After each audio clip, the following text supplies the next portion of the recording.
आमचे प्रवीण स्वामी होते, साधारणतः तसं पाहिलं तर सगळे शिवसेनेचे जिल्हा प्रमुख कार्यकर्ते पदाधिकारी यांच्यासह मी एक दिवसाचा मराठवाड्याचा एक मी दौरा नाही म्हणणार पण मराठवाड्याची भेट घेतली, शेतकऱ्यांची भेट घेतली.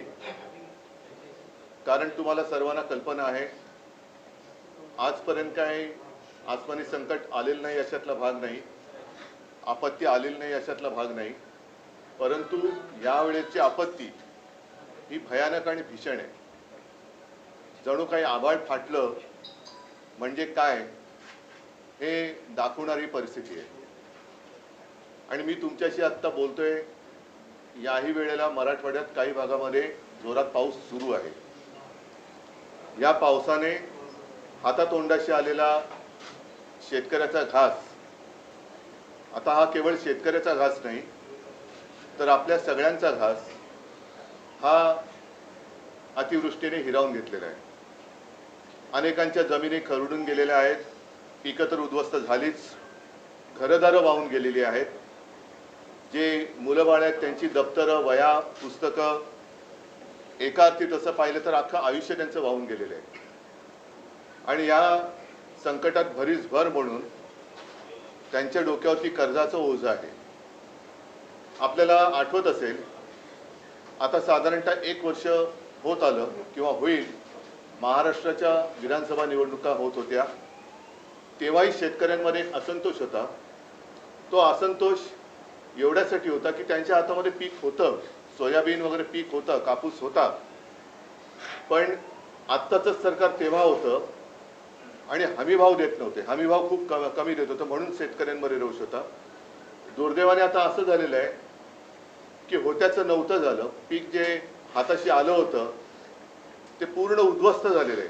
म्हणजे आम्ही गेलो तो दुसरा तिसरा दिवस असेल, त्याच वेळेला ती पिकं जी काही उद्ध्वस्त झाली होती ती सडली होती, त्याचा वास येत होता.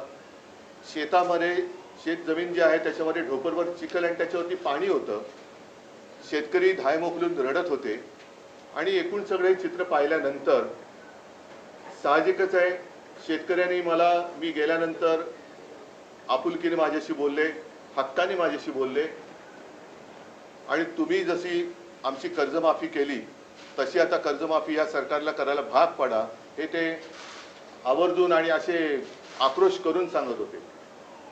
आता हीच खरी वेळ आहे की या शेतकऱ्याला या कर्जाच्या डोंगरातून आणि या संकटातून बाहेर काढायला पाहिजे. जी काही मदत जाहीर केली या सरकारने ती खूपच तुटपुंजी आहे. याचं कारण एखाद्या वेळेला शेती उद्ध्वस्त झाली तर त्याला एक नुकसान भरपाई दिली तर तो एक सीझन तो कसा तरी शेतकरी तग धरू शकतो. मात्र यावेळेला शेत जमीनच खरडून गेलेली आहे. आजूबाजूनी वाहणाऱ्या नद्यांचं पाणी हे त्या शेतामध्ये घुसलं आणि अख्खं म्हणजे जमीन खरडून ज्याला गेली म्हणतात, तो शब्द तिथे गेल्यानंतर कळतं नेमकं काय आहे.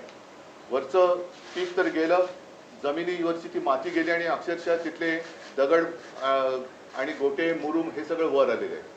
ही जमीन सावरायची झाली, परत जर का पीक घेण्यायोग्य करायची झाली तर किमान 3 ते 5 वर्ष लागतील असं शेतकऱ्यांनी मला सांगितलं. आता ही जर का वस्तुस्थिती आहे तर शेतकऱ्याला आत्ता जी काही या सरकारने मदत जाहीर केलेली आहे ती मदत जर का पाहिली तर जेमतेम हेक्टरी मदत किती होते, 7-8 हजार अशी काहीतरी होत असेल किंवा हे होत असेल. पण आता ती जमीन साफ करायला साधारणतः 6-7 हजार रुपये एकराला खर्च येणार आहे. आता साफसूफ करायला मी साफसूफ करायला म्हणतोय. त्याच्यानंतर मग त्याची माती टाकायची आणि ती कसण्यायोग्य करायची, याला खूप मेहनत लागणार, पैसे लागणार आणि त्याच्यानंतर तो शेतकरी पुन्हा एकदा पीक काढायला लागेल. पण 2-3 वर्षही याच्यात जात असल्यानंतर आत्ता जे शेतकऱ्याच्या डोक्यावरती कर्ज आहे तो शेतकरी कर्ज फेडणार कसा. ज्या विद्यार्थ्यांची, ज्या मुलाबाळांची पुस्तकं वह्या वाहून गेलेली आहेत, म्हणजे शेतकऱ्यांनी, कोणत्याही शेतकऱ्यांनी स्वतःच्या मुलाला शाळेत सोडायला इलेक्ट्रॉनिक व्हेकल घेतला असं माझ्या वाचनात आलेलं नाही. तो इलेक्ट्रॉनिक व्हेकल तर सोडा, त्यांच्या मुलाची जी काही वह्या पुस्तकं वाहून गेलेली आहेत ती पुस्तकं सुद्धा कशी घ्यायची या चिंतेमध्ये आहे. आणि मग रोज कुठे ना कुठेतरी आत्महत्यांच्या बातम्या येत आहेत. मी जेव्हा फिरत होतो तेव्हा एका घरात गेलो आणि ते खरंच तिथलं वातावरण बघून मन सुन्न झालं. ती बातमी आपणही वाचली असाल, आपल्याच माध्यमातून आम्ही सुद्धा ती बातमी पाहिली, वाचली. 31 वर्षाच्या एका पोराने आत्महत्या केली. 31 वर्षाचं पोर, आणि त्याला जेमतेम 15-20 दिवसाचा बाळ. एक मोठी ती आपण ज्याला म्हणतो ना जॉईंट फॅमिली, तशी ती सगळी असं एक मोठं कुटुंब होतं. हा करता करविता पोरगा, डोक्यावरती हे सगळं कर्जाचं ओझं. त्यांना विचारलं मी कर्ज किती, तर 2 लाखाचं कर्ज. आता ही जी काही त्यांची थट्टा चाललेली आहे, भले मुख्यमंत्र्यांनी जाहीर केला असेल, पण माझ्याकडे कागद आहे की गेल्या 2-3 वर्षातली जवळपास 14,000 कोटी रुपयाची जाहीर केलेली मदत अजूनही शेतकऱ्यापर्यंत पोहोचलेली नाही, अजूनही पोहोचलेली नाहीये. त्याच्यानंतर 2017च्या कर्जमाफीची अजूनही प्रतीक्षा आहे. त्याच्यानंतर आमचं सरकार आलं, मी कर्जमुक्ती केली, कालबद्ध पद्धतीने कर्जमुक्ती केली, त्याच्यातले पैसे त्यांना मिळाले देखील. आणि इतरही वेळेला ज्या ज्या वेळेला संकट आलं, आम्ही पंचांग काढून नाही बसलो. जे आत्ता मुख्यमंत्री म्हणतात मला याच्यात राजकारण आणायचं नाही, पण जर का केवळ शेतकऱ्यांना न्याय त्यांचा मिळवून द्या, त्यांना मदत करा असं बोललं, याच्यात जर का मुख्यमंत्र्यांना राजकारण वाटत असेल, मग जरूर ते राजकारण त्यांनी समजावं. याचं कारण आपणही बघितलं असाल की मुख्यमंत्री तिथे गेल्यानंतर ज्या शेतकऱ्यांनी मदत नेमकी कधी आणि किती करणार एवढं विचारल्यानंतर ते बाबा राजकारण करू नको, आणि त्याच्यामागे पोलीस लागले. मग ही कुठली लोकशाही आहे, कुठलं सरकार आहे, कशासाठी तुम्ही राज्य करताय? ही विविध नैसर्गिक आपत्तीमध्ये झालेल्या नुकसानी करता मंजूर करण्यात आलेल्या निधीची यादी आहे, आणि ती साधारणतः अवेळी पाऊस पासून ढगाळ वातावरण, सततचा पाऊस, सतत धार ज्याला म्हणतो, अतिवृष्टीमध्ये आहे, चक्रीवादळ आहे, हे साधारणतः मार्च 23 पासून गेल्या काही वर्षातली आहे. ती 14,000 कोटी, 13,000 काय 800 काहीतरी कोटी, म्हणजे साधारणतः 14,000 कोटीची जाहीर झालेली रक्कम अजून त्याच्या हातात मिळालेली नाहीये. आणि म्हणून आमची मागणी अशी आहे की या शेतकऱ्याला सरसकट कर्ज मुक्त केलं पाहिजे. आणि त्याचबरोबरीने ज्याप्रमाणे पंजाबमध्ये मी ऐकलं की तिथे हेक्टरी 50,000 रुपये हे शेतकऱ्याला त्यांनी कालबद्ध कार्यक्रम ठरवून जाहीर केलेले आहेत, याला म्हणतात सरकार. तसंच महाराष्ट्रामध्ये सुद्धा एक आहे ना, पंजाबमध्ये 1600 आणि हिमाचलला 1500 कोटीची मदत पंतप्रधानांनी केली, अजूनही आपल्याकडे केलेली नाहीये. पण पंजाबच्या मुख्यमंत्र्यांनी जसं हेक्टरी 50,000 रुपये जाहीर केलेले आहेत, तसंच महाराष्ट्रातल्या सुद्धा सरकारने, डबल इंजिन आहे ना, आणखीन त्याला एक डबडं लागलेलं आहे. म्हणजे डबल इंजिन आणि किती त्याला डबे लागले त्याची कल्पना नाहीये. परत वरचं एक मोठं आहे धूर सोडणारं इंजिन, त्यांची मदत घ्या. कालच मुख्यमंत्री पंतप्रधानांना भेटले आणि महाराष्ट्राच्या परिस्थितीबद्दल चर्चा केली. आता चर्चा म्हणजे नेमकं काय केलं दिसतंय समोरच्या, चर्चा काय करताय? आणि मग दयावान पंतप्रधानांनी सांगितलं की तुम्ही तुमचा प्रस्ताव पाठवा. कसला प्रस्ताव? समोर दिसतंय तुमच्या. आज केवळ महाराष्ट्रामध्ये निवडणुका नाही आहेत म्हणून पंतप्रधान इथे येत नाही आहेत का? बिहारमध्ये निवडणुका आहेत म्हणून पंतप्रधानांनी बिहारमध्ये आत्ताच निवडणुकीच्या पार्श्वभूमीवर तिथल्या महिलांची मतं मिळवण्यासाठी 10,000 रुपये त्यांच्या खात्यात केंद्राकडनं टाकलेले आहेत. 75 लाख महिला. म्हणजे तुमची मतचोरी पकडली गेल्यानंतर तुम्ही काय बिहार खरेदी करायला निघालात? बिहार तुम्हाला काय खरेदी विक्रीची गोष्ट वाटली? आणि अजूनही आमच्या लक्षात आहे की 5-7 वर्षापूर्वी बिहारच्याच निवडणुकांमध्ये याच पंतप्रधानांनी जवळपास 1.25 लाख कोटीची मदत तिकडे जाहीर केली होती. ती मदत मिळाली की नाही मिळाली मला कल्पना नाही. बिहारला मदत केल्यामुळे किंवा मदत करत असल्यामुळे आमच्यात पोटदुखी नाहीये. पण ज्या महाराष्ट्राने तुम्हाला तुमच्या मते भरभरून मतदान केलं, तो महाराष्ट्र, त्या महाराष्ट्रातला शेतकरी आज संकटात असताना तुम्ही प्रस्तावाची वाट बघताय. हे सरकार आहे, कुचकामी सरकार आहे. आणि म्हणून अजूनही आम्ही याच्यात राजकारण आणत नाही. आज मी मुख्यमंत्र्यांना असं म्हणा, शेतकऱ्यांच्या वतीने हात जोडून विनंती करतोय की तुम्ही शेतकऱ्यांना कर्जमुक्त करा आणि तुम्ही शेतकऱ्याला हेक्टरी 50,000 रुपये हे तात्काळ जाहीर करून कालबद्ध स्वरूपामध्ये त्याचं वाटप करा.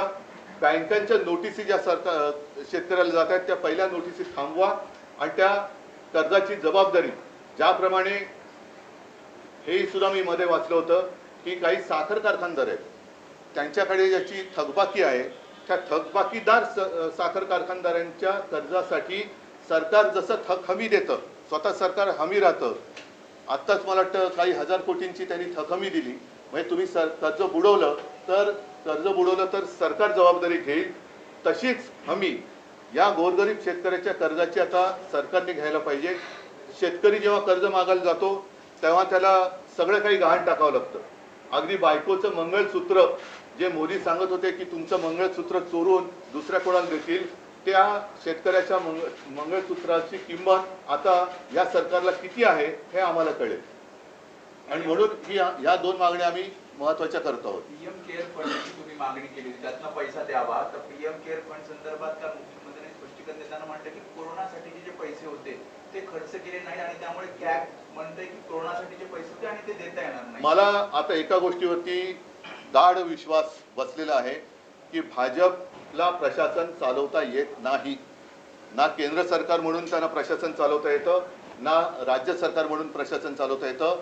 भाजप आणि प्रशासन यांचा दुरान्वयाने संबंध नाही.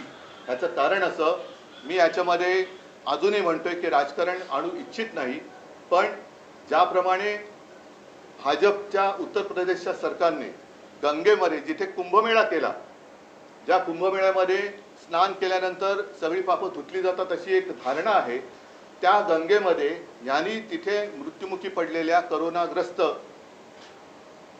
जी काही शव होती, मृतदेह होती, ती सोडून दिली होती. गुजरातमध्ये सार्वजनिक चिता पेटल्या होत्या. माझं मुख्यमंत्र्यांना आव्हान आहे, तुम्ही पहिले हे जाहीर करा. एक तर पंतप्रधान मदत निधी, जसं मुख्यमंत्री निधीची माहिती तुम्हाला आहे, मी तुमच्याशी बोलायला तयार आहे. मुख्यमंत्री निधीतनं कदाचित या म्हणून मी म्हटलं ना, भाजपला माहिती नाही, प्रशासनाचा त्यांचा सुतराम संबंध नाही. तेव्हा कोविड केअर सेंटर्स ही संपूर्ण देशात, महाराष्ट्रात जेवढी उभारली गेली ती कशी उभारली गेली. लसीकरण केंद्र ही 1 ते 2 होती, ती 600च्या वरती आम्ही केली. रुग्णशय्या वाढवल्या, ऑक्सिजनचे प्लांट टाकले, हे सगळे हे त्यावेळेला आम्ही केलंच ना. पण त्याही परिस्थितीत आम्ही कर्जमुक्ती केली होती, हे त्यांनी विसरता कामा नये. पंतप्रधानांनी स्वतःच्याच रिकाम्या थाळ्या बडवायला सांगितल्या होत्या. त्यावेळेला आम्ही जनतेला 5 रुपयात शिवभोजन दिलं होतं, हे मुख्यमंत्र्यांनी विसरता कामा नये. आणि मला असं वाटतं की या विषयावरती आपण जरूर बोलू शकतो. मात्र आत्ता ताबडतोब पंतप्रधान मदत निधी जो आहे त्याच्याबद्दल कोणालाच माहिती नाही. त्याच्यात लाखो करोड रुपये तुम्ही पैसा कुठून आणायचा हा प्रश्न विचारता तुम्ही, म्हणजे ते. म्हणून मी त्याला उत्तर दिलं की प्राईम मिनिस्टर केअर फंड, काय पीएम केअर जो काय फंड आहे त्यातून हजारो कोटी, आता पंतप्रधान येत आहेत परवा, त्यांनी किमान महाराष्ट्राला 50,000 कोटी रुपये जाहीर केले. तर महाराष्ट्रावरचं, कारण केवळ मराठवाडा नाही, महाराष्ट्रावरचं संकट बऱ्यापैकी दूर होऊ शकतं. नाहीतर मग पीएम कोणाची केअर घेत आहेत? पीएम केअर म्हणजे कोणाची केअर? आत्ताच ते द्या ना. बाकी करोना काळातलं काढायचं असेल ना उणं माझी तयारी आहे. तुम्ही काय केलं, आम्ही काय केलं, याच्यावरती चर्चा होऊ शकते. पण दरवेळेला अंगलट आल्यानंतर फाटा फोडायची मुख्यमंत्र्यांची जी काही सवय आहे, त्याच्यात मी, त्या सापळ्यात मी अडकणार नाही. आत्ता पहिलं माझ्या महाराष्ट्रातल्या शेतकऱ्याला कर्जमुक्त करा आणि त्याला हेक्टरी 50,000 रुपये हे मदत करा, ही आमची मागणी आहे. उद्धवजी, पण त्यात मुख्यमंत्र्यांचं असं म्हणणं आहे की पंतप्रधानांनी सांगितल्यानंतर हा एक विशेष निधी करण्यासाठी राज्याच्या मुख्यमंत्र्यांना परवानगी मिळाली. आणि त्यात आणखी एक सांगतो, त्यात नाही ऐका, त्यात एक सांगतो, त्या समजा 600 कोटी जमले असतील, त्याच्यात एक मिनिट, त्याच्यामध्ये भाजपच्या सगळ्या आमदार खासदारांनी सगळे पैसे हे पीएम केअर फंडात दिले होते. त्याच्यामुळे देवेंद्र फडणवीसांना मुख्यमंत्री, महाराष्ट्राच्या मुख्यमंत्री सहायता निधीबद्दल बोलण्याचा अधिकारच नाहीये. तुम्ही पुढे बोला. आता एक दुसरा विषय आणखीन असा आहे की परत एकदा हिंदुस्थान आणि पाकिस्तान यांचा सामना येत्या रविवारी होतोय, म्हणजे उद्या. हा निर्लज्जपणाचा कळस झाला, बेशर्मीचा कळस झालेला आहे. एका बाजूला आपल्या सैन्यासाठी सोलारचे टेंट बांधून देणारी, टेक्नॉलॉजी देणाऱ्या सोनम वांगचुक यांना देशद्रोही ठरवलं जातं, त्यांना अटक केली जाते, रासुकाखाली अटक केली जाते. आणि जो देश आपल्या देशामध्ये आतंकवादी घुसवतोय, म्हणजे खरे अतिरेकी ज्यांना जे घुसवत आहेत त्यांच्याबरोबर हे क्रिकेट खेळतायत, हे यांचं देशभक्तीचं ढोंग आहे. आणि म्हणून मी तुमच्या माध्यमातून सर्वांना आवाहन करतोय की गेले 2 सामने, दुसरा सामना तर कधी झाला कोणालाच कळलेलं नाहीये, उद्याच्या सामन्यावरती सुद्धा सगळ्यांनी माझ्या मते जे जे देशभक्त आहेत त्यांनी बहिष्कार टाकावा. त्याचप्रमाणे जे प्रायोजक आहेत, जाहिरातदार आहेत, त्यांना सुद्धा सांगतो की अरे तुम्ही सुद्धा तुमच्यातली देशभक्ती जरा दाखवा. तुमची उत्पादनं ही आपल्या देशात होतात, तुमच्या उत्पादनासाठी सगळ्यात मोठी बाजारपेठ ही आपला देश आहे. त्याच्यामुळे तुम्ही सुद्धा देशाचा जो शत्रू आहे त्याच्याबरोबर खेळण्याच्या सामन्यावर कुठेही स्पॉन्सरशिप देऊ नका, हे मी त्या प्रायोजकांना सुद्धा आवाहन करतोय. सर, आज नाशिक कोर्टाच्या इमारतीचा उद्घाटन सोहळा झाला आहे. भूषण गवई त्या कार्यक्रमाला होते. त्याचं ज्यावेळी भूमिपूजन झालं त्यावेळी तुम्ही मुख्यमंत्री होतात आणि पुन्हा भेटू उद्घाटनाला असं म्हटलं होतं. भूषण गवई म्हणतात उद्धव ठाकरेंचा योग नव्हता. ठीक आहे, त्याच्याबद्दल मी नंतर बोलेन. आता माझ्यासमोर प्रश्न हे 2 प्रश्न आहेत. एक तर माझा महाराष्ट्र म्हणजे आपला महाराष्ट्र, त्या महाराष्ट्रातला शेतकरी आणि नुसता शेतकरीच नव्हे तर एका घरात मी गेलो होतो, आपण बघितलं असाल, एक गाडीत बसताना एक महिला, गरीब महिला होती. ती म्हणाली साहेब माझ्या घरात आज सुद्धा पाणी आहे, आमच्या गरिबाच्या घरात कोणी येत नाही, तुम्ही येऊन बघा. मी जाऊन बघितलं आणि ती लहान पोर होती तिकडे, तिचं नाव परी. आणि मला खरंच मन हेलावून गेलं की सगळं उद्ध्वस्त झालं असताना सुद्धा त्या घरात गेल्यानंतर तिथल्या महिला लगबगीने सांगत होत्या की अरे ओवाळणी करा. म्हटलं ताई ओवाळणी करू नका, जेव्हा तुमचं सगळं व्यवस्थित होईल तेव्हा मी नक्की येईन. आता माझी आणखीन एक मागणी अशी आहे की आजची जी काही घरं आहेत ज्याच्यात काहीच नाही, त्याला भिंती तर जेमतेम भिंती आणि वरती पत्रे आहेत, अशी काही घरं वाहून गेलेत. तुमची प्रधानमंत्री आवास योजना ही काय आहे नेमकं भानगड? या अशा घरांना, कच्ची घरं जी आहेत त्या घरांना तुम्ही पक्की घरं द्या ना. पक्की घरं का देत नाहीत? प्रधानमंत्री आवास योजना तिकडे पाहिजे. इकडे शहरामध्ये ती घरं बांधून काय उपयोग नाही. शहरामध्ये घरं बांधली जातात, ती घरं बांधणारी यंत्रणा वेगळी आहेच, पण गोरगरीब ज्याप्रमाणे ज्या घरात राहतोय, तुम्हाला आणखीन एक आठवत असेल की जो आपल्याकडे लातूरला भूकंप झाला होता, तिकडे घरं पडली होती कारण ती मातीची घरं आहेत सगळी, तर तिथे पक्की घरं द्या, त्याला काम करा ना प्रशासन. म्हणून मी म्हणतोय परत परत की भाजपला सरकार चालवता येत नाही, याच्यावरती आता माझा अंधविश्वास नाही तर डोळस विश्वास आहे.